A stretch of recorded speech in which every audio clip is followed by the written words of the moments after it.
हाथ रखें।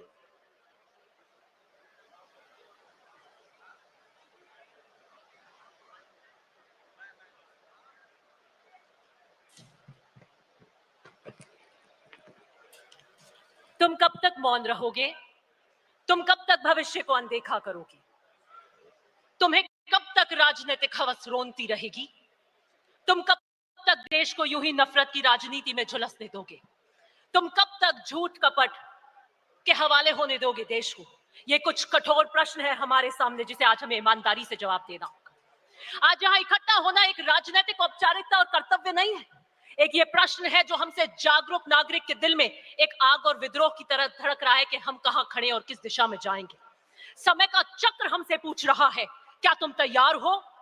यही सवाल आजादी के समय स्वतंत्रता सेनानियों के सामने खड़ा था। यही सवाल 1971 की जंग में सैनिकों के सामने खड़ा था, और आज 2025 में यही सवाल हमारे सामने पुनः खड़ा है। राष्ट्र की चेतना एक निर्णायक मोड़ पर खड़ी है, जहां पर संघर्ष धर्म है, संकल्प हमारा कर्तव्य है, और मैं आपको कहना चाहती हूं, मौन अपराध है। हमें तय करना है कि हम इतिहास के दर्शक बनेंगे या उसके निर्माता। भारत एक ऐसे मोड़ पर खड़ा है जहां दीप बुझने लगे हैं, संकल्पों की आस्था दरकने लगी है, मंचों पे से आदर्शों के भाषण के पीछे आत्मा मौन होती जा रही है।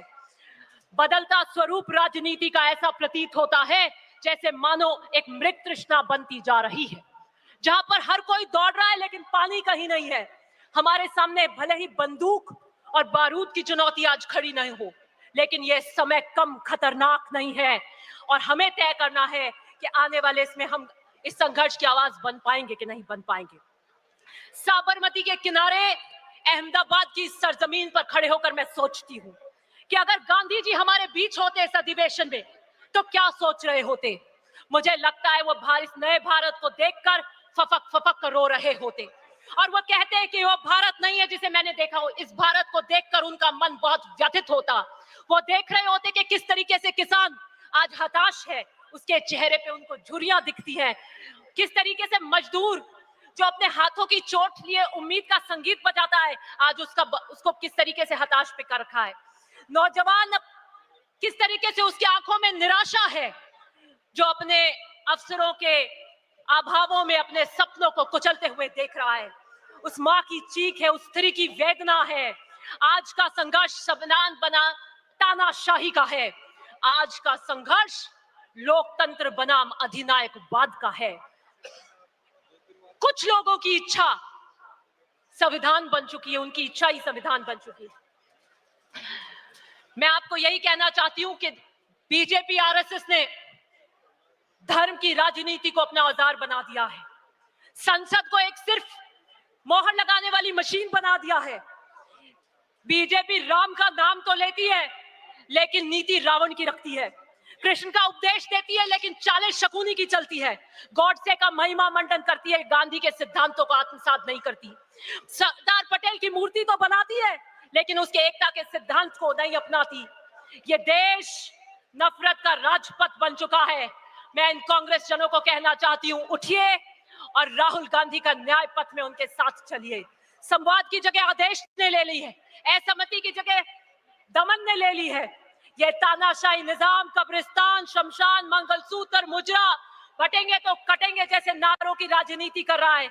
ये लपटे संविधान को जला रही हैं। मैं आखिर में यही कहना चाहती हूं कि आम आदमी की चीख मौन बन चुकी है। उसकी आवाज में न गजलों का लहजा है, न इशारों की नजाकत है। उस माँ की चीख जिसने अपने बेटे को सांप्रदायिक हिस्सा में खोया है। गुजरात की यह धरती हमें क्रांति के लिए पुकार रही है। कांग्रेस का ये कार्यकर्ता बापू की अहिंसा का संकल्प है।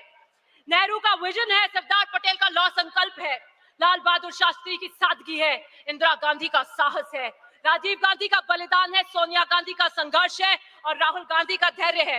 ये समय, आई एम जस्ट कंक्लूडिंग, ये समय भीष्म की प्रतिज्ञा का है, ये भीष्म मौन का नहीं है। आइए चलिए और राहुल गांधी जी के इस न्याय पथ में उनके साथ कंधे से कंधा मिलाकर चलिए। बहुत बहुत धन्यवाद। अभी कल कांग्रेस वर्किंग कमेटी में सरदार वल्लभ भाई पटेल जी का 150वीं जन्मदिन के अवसर पर एक हम रेजोल्यूशन पास किया है, वो आपके बीच प्रस्तुत करेंगे ऑल इंडिया कांग्रेस कमेटी के महासचिव कुमार जी शैलजा जी।